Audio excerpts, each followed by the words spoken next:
Ito tayo lasagna. Lasagna. Saka easiest way yung gagawin natin. Ito na yung sauce. Ready sauce. Cheese. Ready na lahat. Tuturo ko yung pinakamadali. Kasi yung iba, ang ginagawa nila, binoboil nila yung lasagna sheet para lumambot. Tsaka nila ipo-foil sa tray. Pero sa akin, hindi. Iba. Shortcut. Madali. Bali, wala nang boil. Kasi matrabaho yun. Yung lasagna sheet, pagka binoil mo, kahit lagyan mo mantika, nagdidikit pa rin yun. Kaya magtatagal ka. Gaganon-ganonin mo sa kasi nagkakadikit kahit may oil. Pero ito hindi. Mabilis. I-file mo lang ganon. Lalagay mo na yung sauce, di ba? Papile mo lang yan. Paulit-ulit hanggang sa ilang layer ang gusto mo. Sa akin normally 2 layer lang. Bali pagka ganyan, diba? Yung iba, nilalagyan pa ng bechamel sauce. Normally ganun talaga. Pero ako kasi, siyempre limited lang yung oras mo sa barko. Rektahan na to, rektahan. Gusto naman nila eh. Kahit walang ganun. Yung tinuturo ko, pinaka easiest way. Dahil mo lang. Tapos, diba itong ganito? Ito yung pinaka-gap niya. Diba sobra to, diba? Wala na, hindi ko napuputulin to. Para yung ganyan lang kasya. Hindi na, diretso yan. Kasi mag-absorb naman yan. Ayan, kita niyo ba? Ayan, diba? Tapos may cup na ganyan. Ito malaki. Wala na, hindi ko napuputulin. Rektahan yan, mabilis. Wala nang putol-putol. Kasi pag puputulin pa, tagal ang oras yun. Mabilisan to. Katulad dito. Malaki to. Mahaba. Pero sobra pa, pero hindi ko pinutol. Diretso lang yan. Tapos lalagyan mo ulit. Ganun lang, paulit-ulit lang. Hanggang sa makadalawang layer. Tapos sa pinakaibabaw, liquid pa rin para mag-absorb siya. So hindi mo na kailangan i-boil kasi liquid na to eh. Kumbaga yung sauce mo liquid. Dapat sa sauce hindi ganong tuyo, hindi ganong medyo may tubig konti. Pero huwag naman sobrang watery.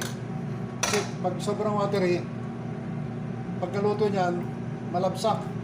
Tamtaman lang, medyo may tubig konti. Kasi mag-absorb siya dun sa sheet.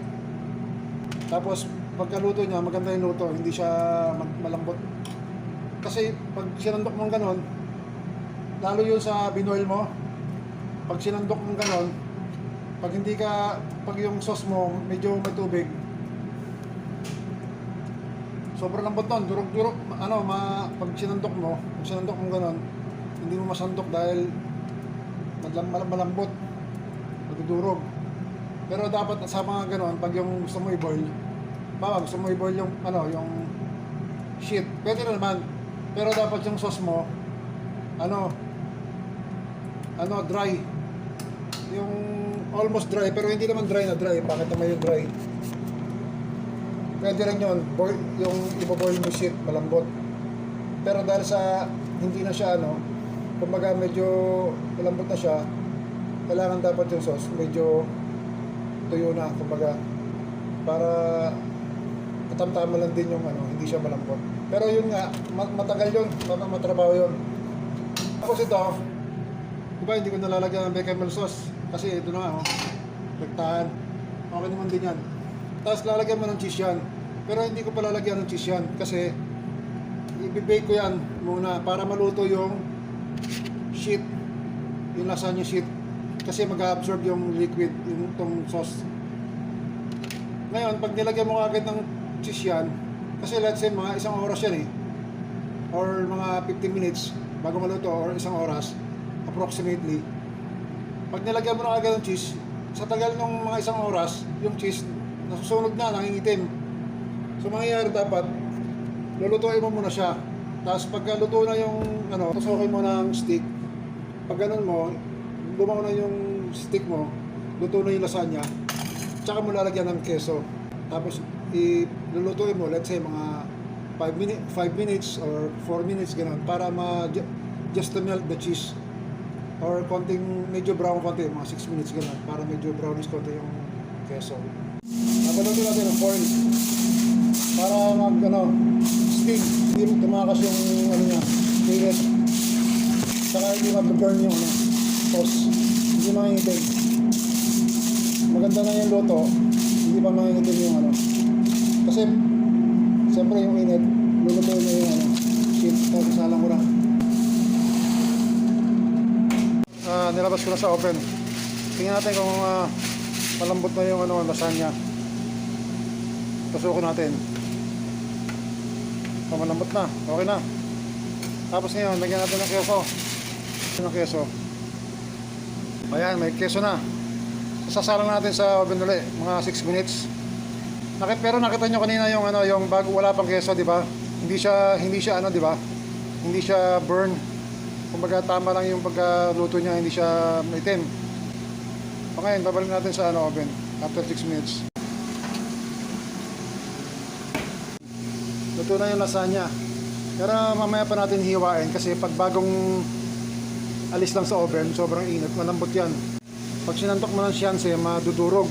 Pero mga after let's say mga 1 hour, pwede na yan. Ito na siya after 1 or 2 hours na makarest.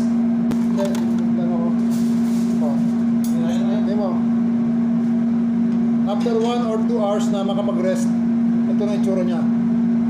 Kasi pagka kinuha mo agad siya ng bagong luto sa oven, hindi mo siya masasandok ng ganyan, durog, kasi sobrang init. Bali, hayaan mo siya makapag-rest ng 1 or 2. Ayan, bali firm na siya ngayon, firm. Ayan o. Diba? Oh. Pero kung halimbawang bagong bagong luto, hindi mo siya magaganyan, durog yan. Parang ice cream na tumatagas. Ayan.